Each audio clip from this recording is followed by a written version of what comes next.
Hi, hello there internet. How are you today? So, I had forgotten how much I love this show, to be honest, because it's been almost a year since I've watched it. I skipped season 2. I'm not watching any of the Norhelm seasons. I'm just not. But I really loved season 1. I loved that they brought in some originality into the show. They had some of my favorite versions of the characters. Like Amira was my favorite Sana. German Jonas was my favorite Jonas. And Hannah and Jonas, that was like my favorite Eva and Jonas couple. They actually made me care about that relationship and made me dread the breakup. Oh my god. And I had forgotten how much I fucking loved Mateo. I didn't realize it until I watched the first clip and I was like, my boy, I missed you. In season 1, he made me laugh every time he was on screen because he always looked high as fuck. And I love the relationship he has with Jonas. It's like very flirty. With all of the other versions of Isak and Jonas, I understand that Isak had feelings for his friend Jonas. This was the one that made me ship it, and I like that because it made me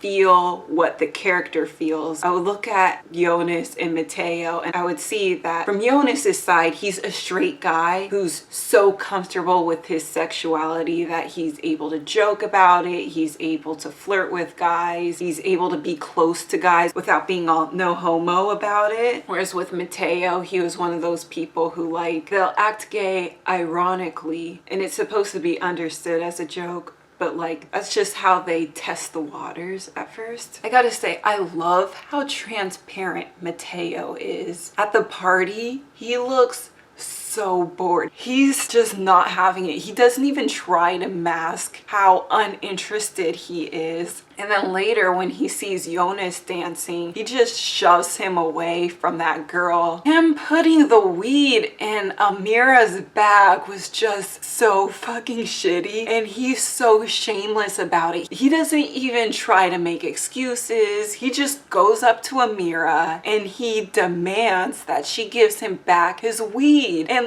she could have been caught. What if her mom and dad was like, oh hey, had a nice time at that party? Yeah. Open her bag not knowing that weed's inside, drops weed on the ground. That's I know that this is just going to be the start of a beautiful friendship and I can't wait for it. I think that it's a very, very, very smart choice of Druck to not introduce us to a bunch of new characters in season 3. We already had the boy squad. They didn't just come out of nowhere at the beginning of season 3. And the original Isak dated Sarah in season 2. So I like that with Druck. They just brought in the beard of season 2 and took her over to season 3. The Sarah character in original Scum, she was nowhere to be found in season 3, and Emma was such a flat and awful character, so I like that they're doing this storyline with a pre-existing character who we're gonna see. Well, I was gonna say we're gonna see her in season 4, but do we have time for a season 4? Probably not. I'm bitter. We called him Gereven for a while. There were a lot of theories about what was going on with Gereven. People were thinking okay, since it's March, this kid is probably going to be somebody that we've seen before. Maybe it's Turtleneck Boy. Maybe they're going to change the story, make it German Jonas, be German Evan. Maybe it will be Beanie Boy. And people were making the argument that it's for sure Beanie Boy, that German Evan will be transgender, that they were actively looking for a transgender actor to play Evan. And I was like, I don't want to pay attention to all of these theories because I don't want to be disappointed when Evan turns out to be a cis white guy, as he has been in all of the other versions. And then it turns out that he is in fact Beanie Boy. I thought it was very interesting that we straight up didn't know. We were left guessing until Mateo saw him for the first time, so I thought that was a very good touch. But after he was introduced and it was made official that this is the guy for Mateo, we got some interesting responses. The whole Beanie Boy tag on Tumblr, I felt like 95% of it was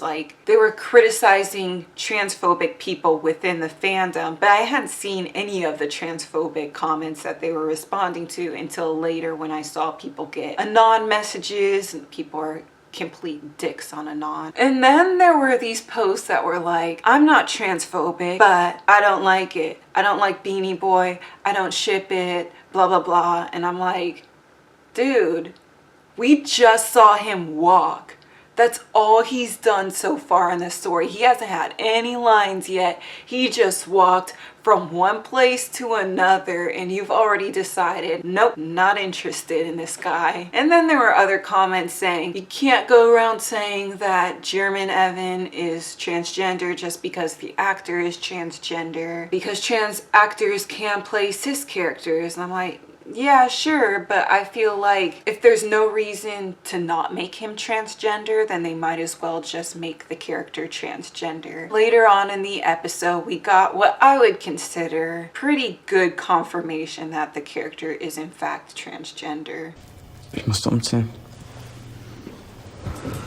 Aha, wieso? Ich habe ihn mal umgebracht und musste untertauchen. I'm guessing that that means that he's going stealth now. I was wondering how they were gonna approach him being transgender, if it was gonna be like this big thing that we find out in the end of episode 8, or if it was just gonna be mentioned casually. Who knows? I'm very interested. I'm very interested. And we learn that his name is David, which is nice because we can stop calling him Gereven, but also we should not call him Gereven anymore because Mateo is Gereven. Mateo has both Isak and Evan qualities inside him, and I like seeing him play both roles in this storyline. And it makes you think, like, if Mateo is both Isak and Evan within this relationship, then who is Beanie Boy? He's a mystery. And that's really interesting because in the original Scum, the original Evan was such a mystery. We were always theorizing about like what's going on with him, what's his story, and then we didn't really know much about his story until episode 8, and then we still didn't get to hear much from him.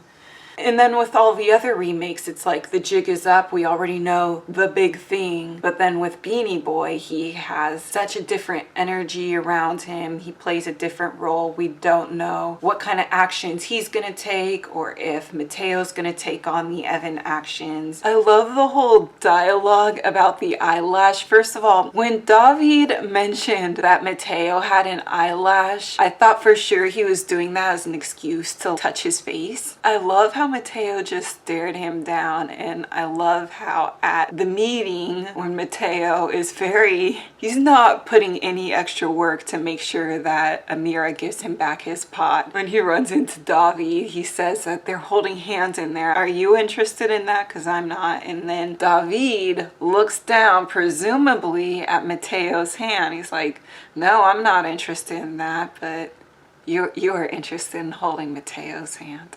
I know it.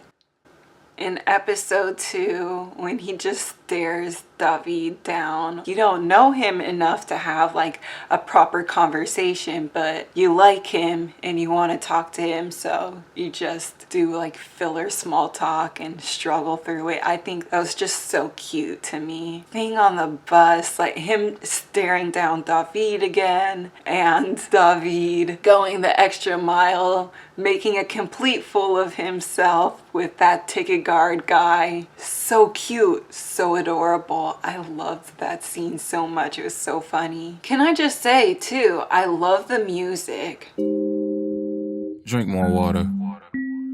Mateo going through David's little journal and that comment of, yeah, it's called a collage. When Mateo was pulling all of this crap from the fridge, and then David was like, yep, sure, let's go for it. And he continued eating the fucking sandwich. He even licked his fingers. I feel like that's true love. That's true love right there. And seeing Mateo smile so much. As much as I loved season 1 of Druck, I was very, very, very worried about watching 2 different Isak storylines at the same time, because watching all of those different versions of season 1 at the same time just fucking destroyed me. It was not an enjoyable experience, and I experienced really bad Scum remake burnout, and I didn't want to experience that with an Isak season. But I'm glad that that's not the case. Scum France and Druck are just such polar opposites. They have completely different styles, and they add in their own original content,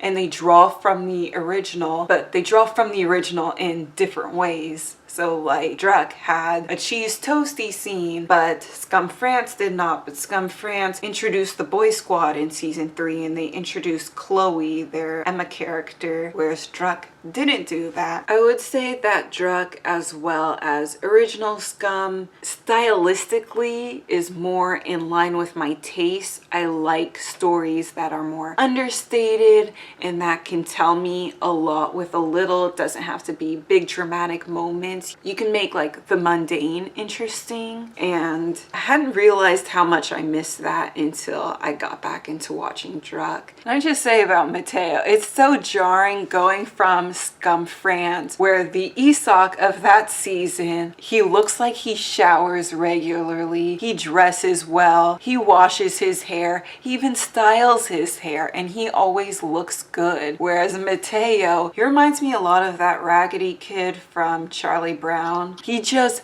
picks up random clothes from the floor and throws them on and goes outside. Hair care products? What's that? I don't know her. This kid does not give a shit. But I will say, when he was with Beanie Boy on that Friday, he did something to his hair. So I think that says something. I am a little bit worried about, they had Mateo Google the "how do you have sex with a girl" question earlier, and I'm worried that since things won't come to fruition with Beanie Boy until later, then between now and then he might go through with the sex. I would feel bad for Sarah, but how could she not pick up on the fact that he is not interested in having sex with her? She shouldn't use her sadness to be like, you should comfort me since I'm sad by having sex with me. I don't know, I feel like she was pressuring him into a pity fuck, and I don't